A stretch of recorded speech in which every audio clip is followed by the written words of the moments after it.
Hello and welcome to this World Economic Forum discussion on reimagining the global tax system. I'm Stephen Carroll, I'm a journalist at France 24 in Paris. This year, after many years of discussions, in June we finally had a major step forward in overhauling the way that big international companies pay tax. First the G7, then the G20. Now more than 130 countries have signed up to a new global tax deal, which will see some of the profits of the world's 100 biggest companies being reallocated to countries where they make money, in effect changing where they pay tax. At the same time, there's an agreement which will create a minimum corporate tax rate of 15%. The framework drawn up at the Organisation for Economic Cooperation and Development. If implemented, it will be the biggest change to global corporate tax rules in a century. But there are still hurdles to be overcome, and there are those that say this deal doesn't go far enough, particularly when it comes to emerging and developing economies. Today we're going to be talking about this deal and how it could contribute to a fairer economic recovery after the COVID-19 pandemic. For that, I'm joined by the head of the OECD, Matthias Cormann. Matthias, thank you very much for being with us. In just a few moments, we're going to be asking our participants to give us their view on this global tax deal in a poll we'll be asking participants to vote on. But first, we'd like to hear from you to set up our discussion of reimagining the global tax system. Thank you very much, and thank you for inviting me to speak to your forum. Globalization and digitalization have revolutionized our economies and societies, and they have also challenged the viability of the global tax architecture for both businesses and governments. The OECD has long been at the forefront of global efforts to tackle tax evasion, including by developing new tax transparency standards and establishing the Global Forum on Transparency and Exchange of Information for Tax Purposes back in 2009. In 2013, the OECD ramped up these efforts further in response to growing public and political concerns about tax avoidance by large multinationals. And the OECD G20 base erosion and profit shifting project and its inclusive framework, with now 140 members from around the world, are bringing the international corporate tax rules into the 21st century. This innovative institutional framework is truly a model for effective multilateral cooperation in what is a hyper-connected world.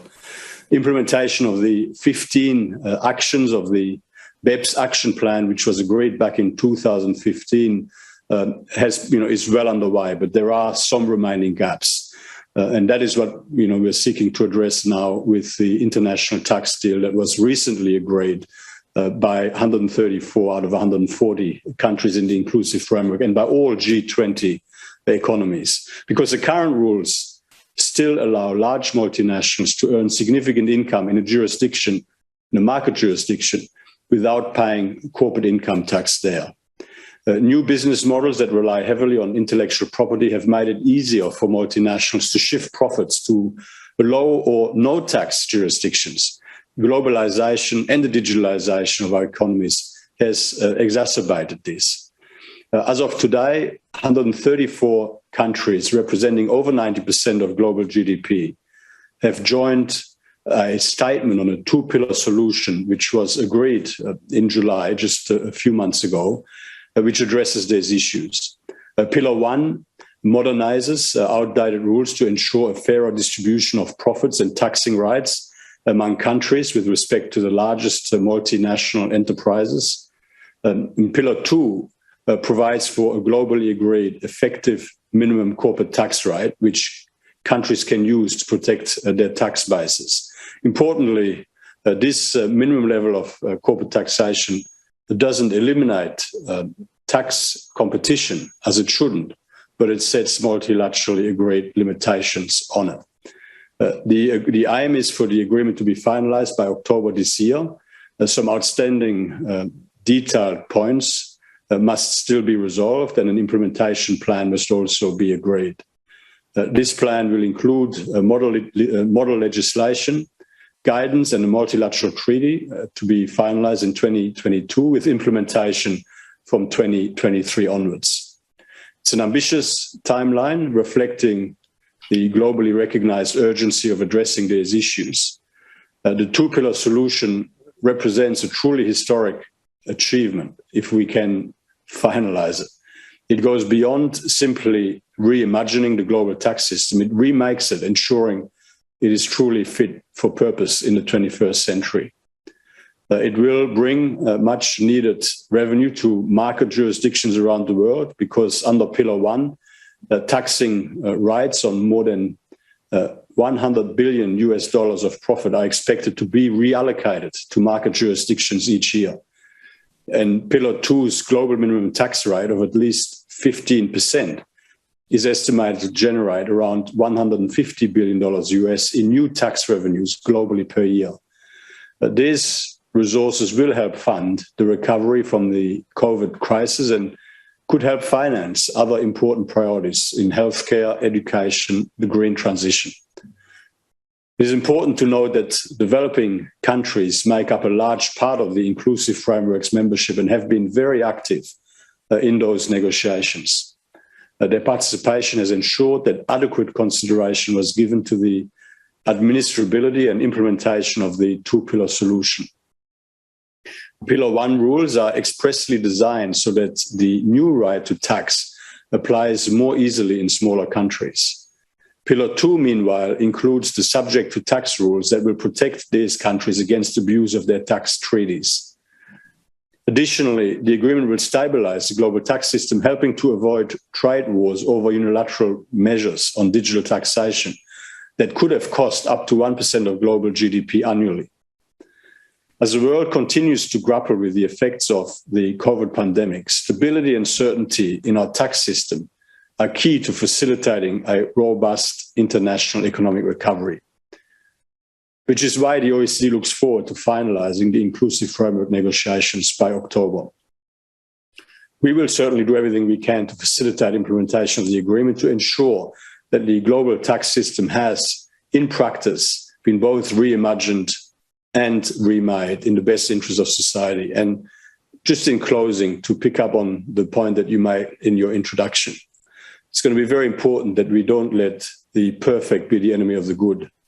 80% of something is always going to be better than 100% of nothing. And if we can land this deal conclusively and have it implemented, it is a massive, massive step forward from where we are. Thank you. Okay, Matthias Cormann, thank you very much for those introductory remarks. Plenty to reflect on there and plenty that we'll get into more details with you in just a moment. But first, we'd like to bring up the poll for our participants in this event and ask them to cast their opinions on this new OECD G20 deal. The question we're asking in this poll is that the landmark agreement reached by the OECD G20 will ensure that multinationals pay their fair share of tax and that those new tax revenues will be fairly redistributed across countries. Let's, if we can, take a look at the poll, and we'll ask you to vote now via Slido to see how you will react to that. And you can see results coming in pretty quickly. This is a live results of people as they are voting in this participant. So really that question of fairness, very key, and that point I think that you were just making is very interesting on that, and we'll discuss that more with you in just a moment. But you can see as the votes come in there that there is a diverging range of opinions about this deal and how it should be implemented, and I suppose what will happen next, which is kind of one of the very interesting elements of this as well. We'll just let the last numbers there voting come in as well. Remember, this is a discussion that you can join in with your questions as well. We're accepting your questions via the chat function on this video. And if you're tweeting about this event, the hashtag to use is SDIS21, and that will cover some of the discussions that we're looking here, and we'll be taking some of your questions a little bit later as well. So if we can take a look then, I suppose, at where the results of this poll are bringing us now. So this agreement, the statement we're asking people is, will it ensure that multinationals pay their fair share of tax and that those new tax revenues will be fairly redistributed across countries? And there's a strong level of agreement, 50% of people agreeing with that and 13% strongly agreeing, and the disagreements there, 19 and 13%. So a fairly positive assessment of this deal from those people participating in our poll, those participants in this event. Matthias Cormann, is this a fair deal? Is this giving the reallocation of tax and this new minimum rate? Is this creating for us a fair deal for a new global corporate tax system? Well, we obviously believe it's a fair deal, and it's a very significant step forward. It seeks, to. I mean, I've sort of addressed, obviously in my opening remarks, fundamentally what this is seeking to achieve, and I mean, it is putting on the same. Around the same table, it's seeking to put around the same table 140 countries, 134 so far are on board. It will it will ensure that the most successful multinational companies around the world pay their fair share of tax everywhere where they operate and generate profits. And indeed, it will also ensure that multinational companies are not able to reduce their tax liability to either very little or to zero. So, I mean, it's a very, very significant step forward, building on previous reforms over the last 10 to 15 years, which have significantly improved the equity and fairness of the system. You talked there about the implementation, or rather the finalisation of the deal that you're hoping to have done as soon as October. That's very soon, given that we're the 20th of September already. What are the final issues that are being worked out? What are those final hurdles within the negotiations that you're still working on? Well, look, I mean, there's a whole range of specifics. For example, I mean, at the moment we are talking about, the global minimum tax rate of at least 15%. We're obviously going to have to reach a landing point there. We're going to have to reach a landing point on some of the definitions, some of the sequencing of, implementation of this reform and other measures that are currently in place. When there's a range of practical specifics that are currently being worked through. But I'm not obviously going to be able to conduct these sorts of negotiations in public. It certainly is. Just, I suppose, we're trying to get an idea of where the elements that are still being finalised are, so that we have a picture of where the agreement is now. Of course, when it is finally agreed at your OECD level, then it has to be approved by countries themselves as well. And we know that there's already discussions and disagreements about how it's going to be played through the US Congress. Is that something that you are looking to with interest as your end of the negotiation is concluding? Well, look, when you reach an international deal, of course, I mean, that is a very important part of it. The implementation is the other very important part of the equation. And, we are confident that if agreement can be reached, that every country will pursue, in good faith, the implementation as required through their domestic legislation. And indeed, I'm very confident that that is precisely what the US, is doing and will be doing. The vast majority, you've noted, of countries that are within the BEPS framework have signed up to this deal, 134 at last count. There are some notable countries that are holding out for now, Ireland, Hungary and Estonia within the European Union. Are you hopeful that those countries will be able to sign up to this deal by October? Well, look, I mean, the conversations continue, and clearly we would like everyone ultimately to come on board, and that is what we're working towards. Is it important that those countries are involved? Will you just move on without them otherwise? Well, we would like to have all countries on board, and we will continue to engage in that process with them as we have been. But it's not an obstacle for this agreement to move forward. Well, obviously our very strong preference is to have everyone on board, and we'll continue to work on that. Is at the same time that you have negotiations kind of finalising, as you say, this deal at the OECD, we're also now hearing re-emerging talk from Brussels about the European Union potentially introducing its digital levy, something that had been mooted, and then discussions were suspended while the OECD talks were happening. But we've seen again mentions in recent weeks from European commissioners that they will be pressing ahead with their digital levy. Is that something that you see as compatible with the OECD deal? Well, I mean, the European Union, made a very important decision, which did help facilitate, the conclusion of the agreement at the G20 finance ministers meeting in Venice. at that point not to proceed with what was on the table in terms of a digital services levy at that point in time. I know that the European Union is extremely committed for this international tax deal to be successful and to be successfully concluded and successfully implemented. And I'm very confident that whatever measures the European Union decides to pursue in the future will be consistent, with that desire for this to be successfully concluded. As you come towards that landing zone on those last few remaining issues, is there an opportunity down the line for the agreement to be tweaked, maybe the reallocation formulas, maybe that issue around wherever the minimum tax lies? Is this going to be kind of a forever perennial deal until, however many decades it could take us to negotiate a new one? Or will there be opportunities and potential for those measures to be tweaked as a living agreement? Well, look, I mean, obviously the broad parameters of this deal, have been discussed for some time now and are designed to provide certainty for some time to come. But by the same token, I mean, there are some. There is actually a review mechanism enshrined in the agreement that was negotiated a few months ago, and I mean that after a period of after a certain period there will be a renegotiation of aspects or rediscussion or reconsideration, a review of aspects of this, and ultimately everything can be rediscussed. But this is an agreement that involves 140 countries around the world through the inclusive framework. The fundamental features of this, are designed to provide certainty and stability over the long term. I mean, this is not something that, in terms of the fundamental principles that will be reassessed, on a regular basis.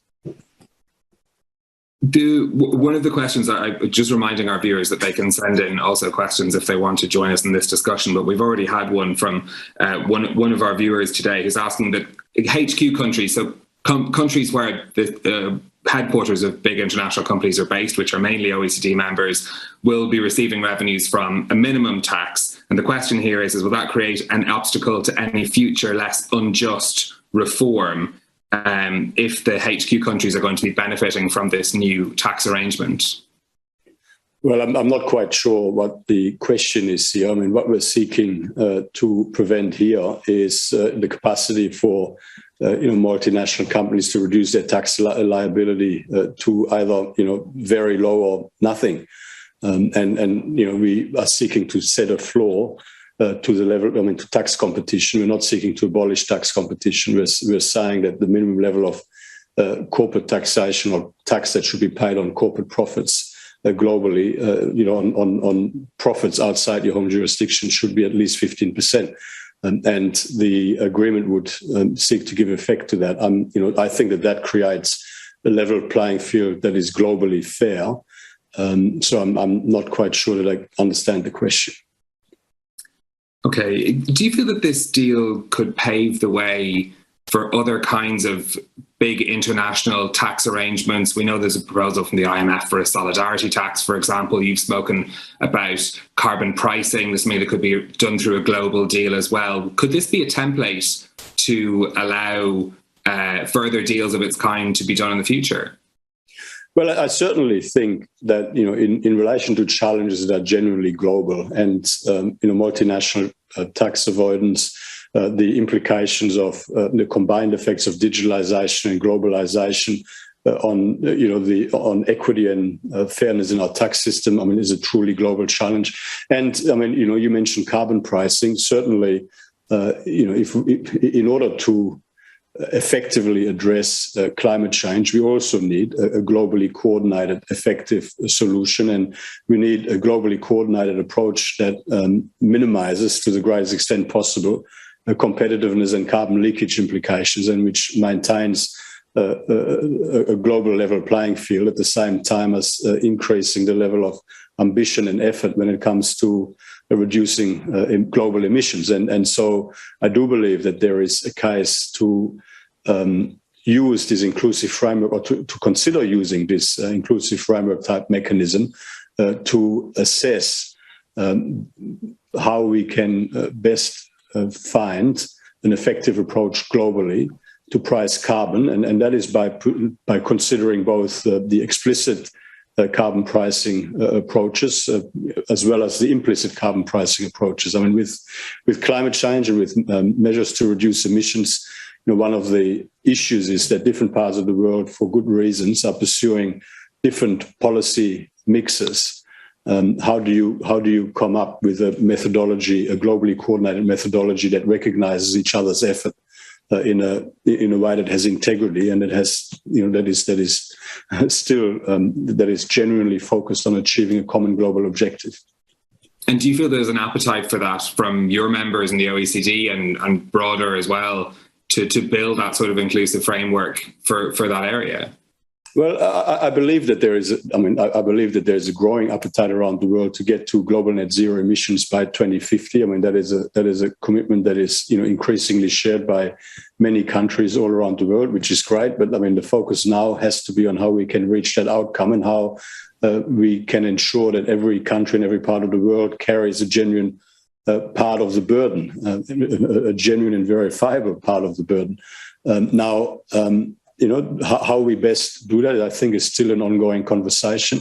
There is, as I say, there's different ways of going about it in different parts of the world, and we've got to find a way to bring that all onto one page, into one overall globally coordinated approach. And I mean, I'm certainly suggesting that an inclusive framework type approach could be an approach to consider, given it has been successful in achieving what seemed pretty impossible a few years ago, a deal on international tax reform. Of course, the whole overall theme of this event is sustainable development, and I'm keen to get your view as well on the debt issue that a lot of emerging economies are facing now. Growing debt, growing servicing costs as well, and what sort of additional measures do you think that could be put in place to support those economies? Aside from what we're talking about in this global tax deal?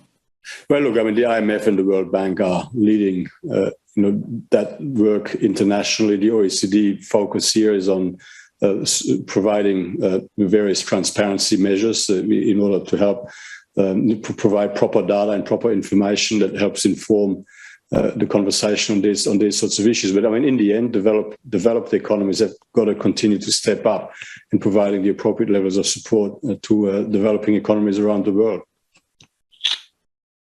You've talked about this, finalising the agreement in October. When do you think we may see implementation? Do you have a kind of a sketch timetable in your mind of when we could see this global tax deal in force? Yeah, so as I mentioned in my opening remarks, the objective is for this to be implemented from 2023 onwards. So final deal, hopefully, formalized by the end of October, the G20 Leaders Summit, in the context of the G20 Leaders Summit. And then practical implementation work all throughout 2022 with practical implementation starting from 2023 onwards. And how will you be monitoring implementation? Will you be able to provide an update down the line to tell us how the deal is working and how much tax has been either raised by it or reallocated? Well, we will certainly be providing updates on the implementation along the way for sure. Okay, Matthias Cormann from the OECD, thank you very much for joining us for this session. Thank you to you for watching and for sending your questions. You can share your reflections on the topic of the global tax system using the hashtag SDIS21 on social media or via top link as well. Plenty more going to happen in this space in the coming months, as we've been hearing from Matthias Cormann from the OECD. Very, very soon deadlines coming up in terms of finalising that deal and moving on with it. So we'll have plenty more, I'm sure, to be discussing about tax in the next few months. Thank you again for joining us, and do stay tuned to the Sustainable Development Impact Summit.